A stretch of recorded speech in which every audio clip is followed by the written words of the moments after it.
Great, let's take a look.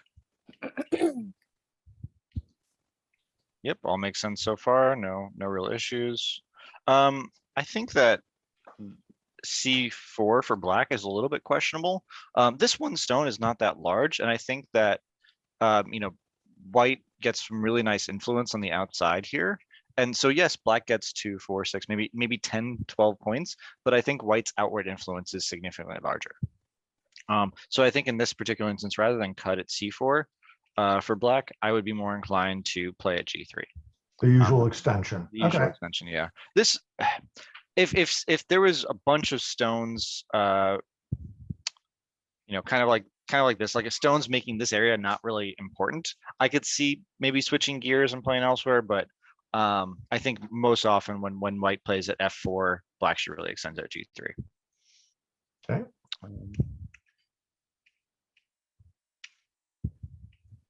Yeah, so I mean, even if now, so this G3 move is much smaller now than it was a few seconds ago, because this move now is territory only. It's not resolving the life of the group or anything like that, because the black group in the corner is so strong. So because it's only territory, you could potentially consider playing away like Terry did in the game. So while I still think this is obviously Atarian here is still a large move, I think that playing away is also really good, again, because black doesn't need to worry about its life here, so it's just getting a few extra points.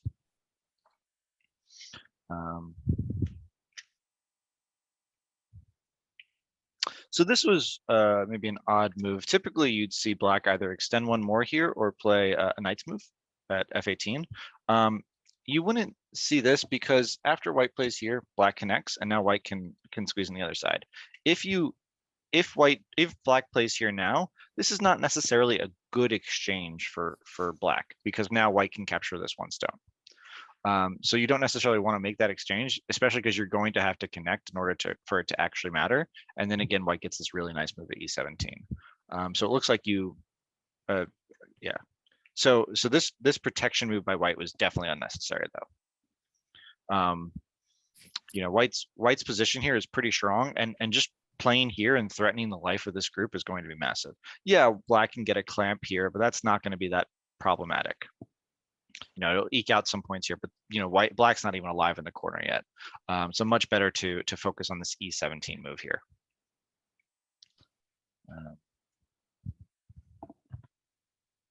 Yeah, so this ends up being actually a really good result for black, because normally you'll see a similar variation when there's like a pincer stone here, and I think you guys are relatively familiar with that. But without that extra stone, black hasn't had to give up an extra stone. White doesn't actually even have an extension here, so white still owes kind of a move over here to actually build up the territory. So this is a really good result for black. Yep, that's fine.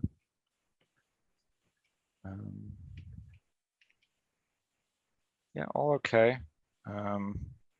I will say, after black plays at 0-4, the value of G3 really goes up. I don't know if I would necessarily Tanuki to play it, but because this area actually starts to look like territory, G3 is huge now. And I think that G3 is probably the largest move on the board. Because again, it's not just, whereas before, we had nothing mapped out in this area. So if white played here, it wasn't that big a deal because we weren't trying to get anything in this area. But after 0-4, it's a huge move. This is pretty small. Usually you wouldn't make these two moves in tandem, this 0-16 followed by S17. You'd either see one or the other. And the reason for that is I don't want to make this exchange. I don't want to have to, because if we look at this variation, I don't want to play here and make white stronger if I'm going to come back and protect. I'd rather just come back and protect directly and leave open this weakness over here. So typically white would come back and play a move like this, in which case black is alive in the corner and whites need to spend that extra move here. After you play this variation and black plays here, white can play elsewhere. There's no weakness left in this group. That makes sense? Yep.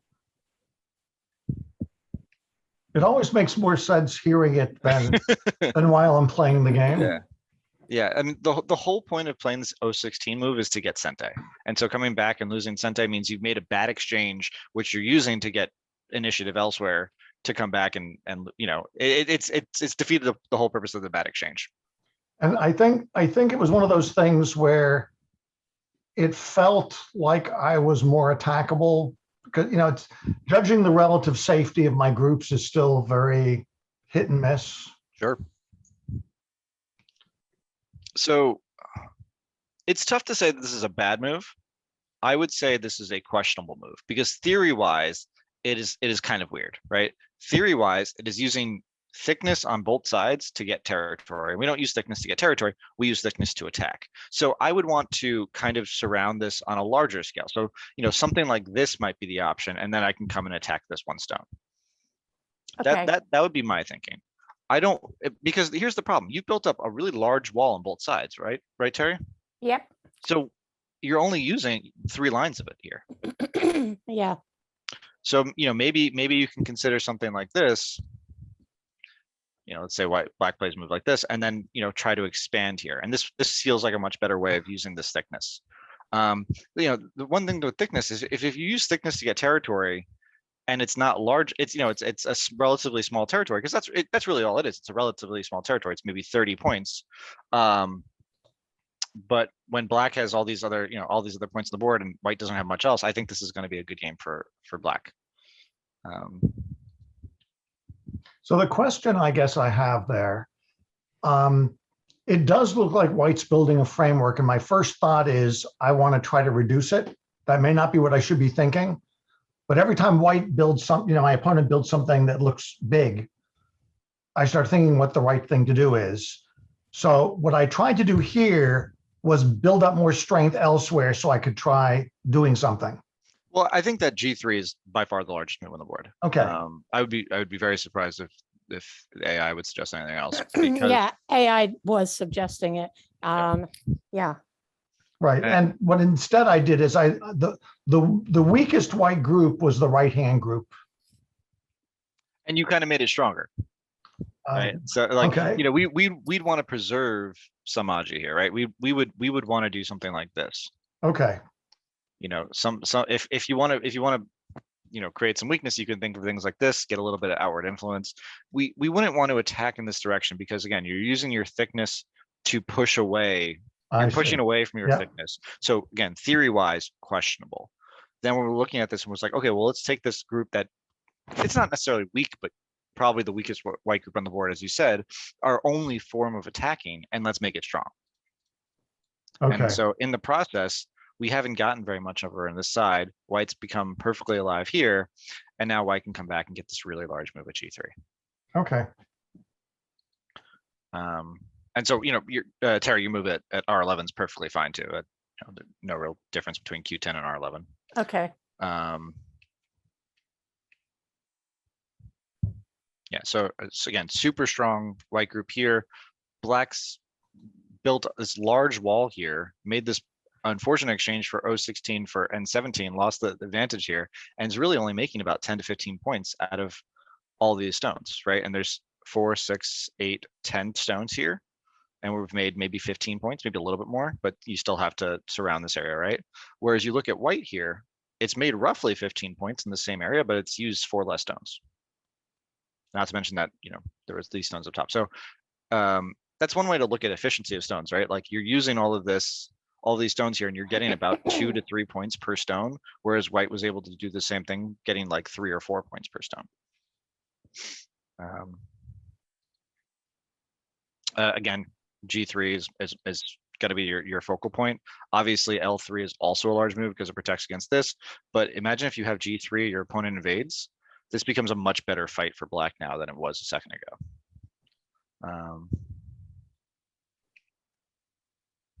And again, Terry, I think your G3 has to be played. Doesn't matter. You know, I won't hit on it too much just so we have the No, that's okay. ability to move on. But I think that's just going to be the focal point. Yeah, so this is a good move, David. You know, again, G3, but you know, I think that it's trying to reduce this and is a good way to approach the situation. Your territory is not so bad where you really need to do a deep invasion and potentially risk dying here. Had it been something like this, I would have been a little happier as black. You built up pretty much the entire lower side, some territory here, some territory here. White's built up 30 points here, 15 points here, 10 points here. So white's looking at about 50-ish points. Black has 10, 12, 15 in the corner, 15, another 15 here. So we're looking at maybe 30 between this and then probably another 50 or another 30 to 40 between this. So black would have the advantage in this position, assuming that this one stone doesn't die. And because you're playing very light here, that seems unlikely. Whereas now it obviously comes a little bit harsher of an attack.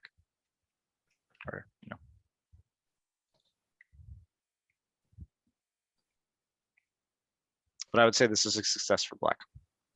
It's reduced white here, has a very strong, flexible group in the center. This seems like a good result. I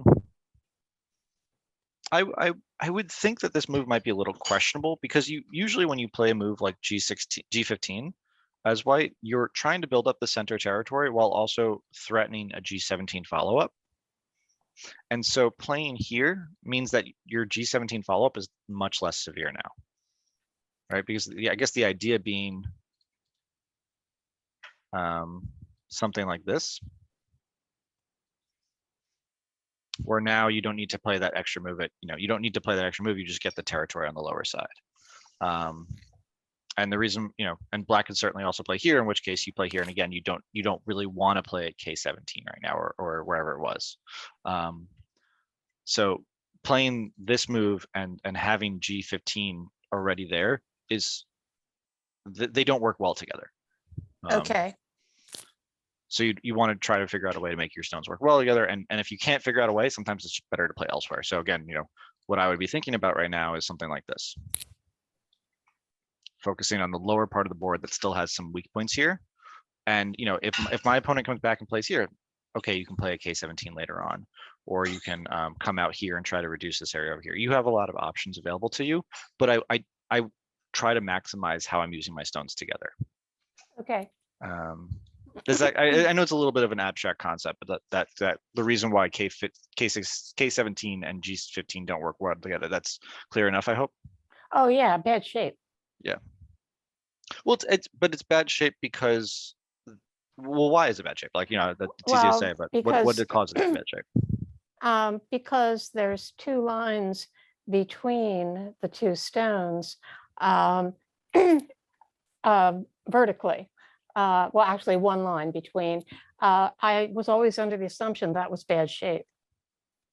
I think there are situations where this could be perfectly reasonable shape. I think the issue here though is that black's going to take the key point at G17. Right. Right. And so then this move and this move, which we're trying to surround, kind of seal black into a certain degree, don't really help because they're not sealing in to get anything on the outside. So what's up, David? I was going to say, so, and it's part of my trying to read it. If the natural direction of play in terms of following up on what's there makes a move no longer necessary, then making it in advance doesn't, is that what that sounds like what you're saying? Yes, exactly. Okay. So if you can figure out another pattern to get right. you to the result without having to ever actually make that move, that's great. Right? And what you're basically saying is white has Sente moves in the G and H column that black has to respond to that make the K move unnecessary. Exactly. Okay. Now if I can start seeing those in the game. Yeah.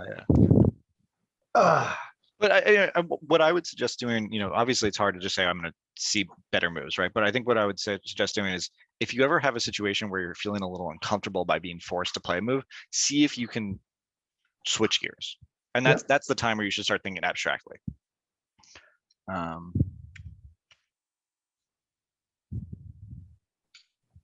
I still think that the corner is probably a little bit larger than this because black can probably just sacrifice this. And it's, 8 to 10 points, but I still think that this corner is still larger.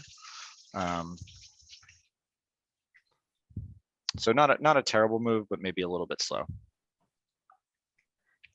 And I didn't follow through with it appropriately. Right. What ended up happening here was what we reviewed after the game. White should have continued instead of what White did. Yeah. And then I was able to take advantage of it. And a rare occurrence if I saw something and I could deal with. Yeah, I'm just looking at something like this, which is already, kind of painful for just a very simple variation is really painful for White. Black got this nice influence here. White really got very few points, maybe 3 or 4 points out of this exchange. As it turns out, White didn't get in. Oh, looks like that's roughly what happened. Yeah. Oh, perfect. Yeah, yeah. So, this is a much better result than I gave you, David. Although I think what White should do here is actually Atari from this direction.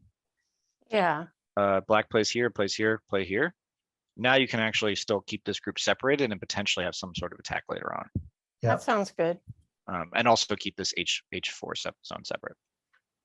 So this was maybe a lost opportunity because if think about it this way, if Black cuts now, White plays here, and now it's going to be very tough to kill this White group.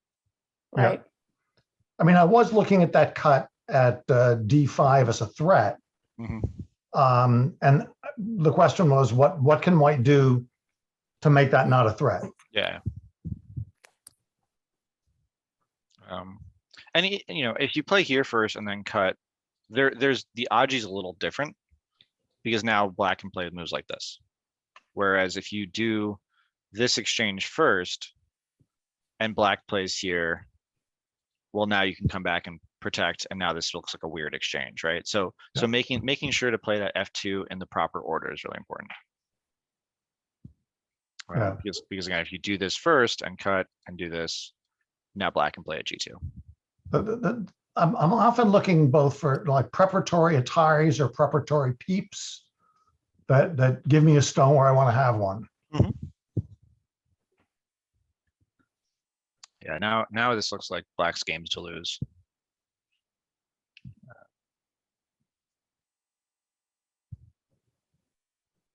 It's probably still worth finishing out the variation here. Yeah. This is quite a lot of points in the corner, and so obviously this is not a small move, but not a small move, but allowing White just to completely get those extra 8 to 10 points in the corner is really quite large. And White could also consider playing here too. And so, potentially eke out. So obviously not a small move by any stretch, but I think that I would finish out the variation. Yeah. Now, in terms of White's response to the invasion, or Black's choice, I didn't play S5 because, at least it was always explained to me, that prepares me to attack the adjacent White group, which is why I played Q3. Yep. But when we discussed this after the fact, there was some discussion that it may have made more sense to do S5.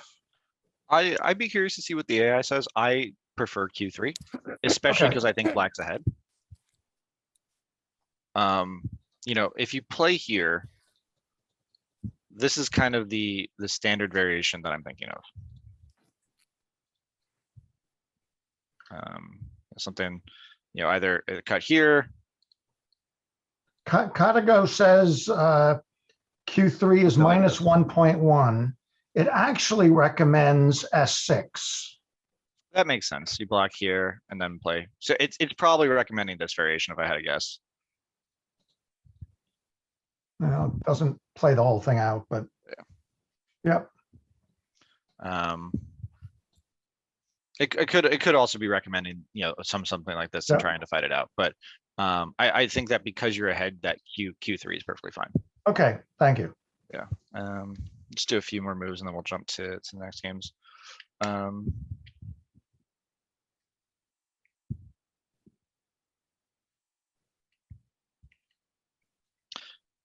Yeah, I mean, obviously Black got some territory with these combinations of moves, but I do think that the area that White got here was really quite significant. I'm not sure I would actually prefer Black over White in this position, for at least out of the exchange. Okay.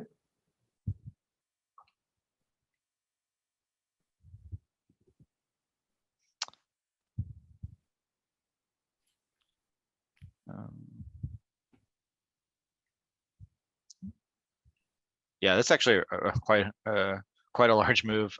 Maybe white instead should have played here first. Okay. If black plays here, Atari, extend, boom, boom. So maybe this move at 013 was a little questionable. I would also say it's probably questionable because there's a move at N14. So even though it feels like a natural move to protect the territory, if you're forced to extend at R13 instead of blocking at S13, you've already lost something, right? So and unfortunately, this move only gets white an extra 5 or so points.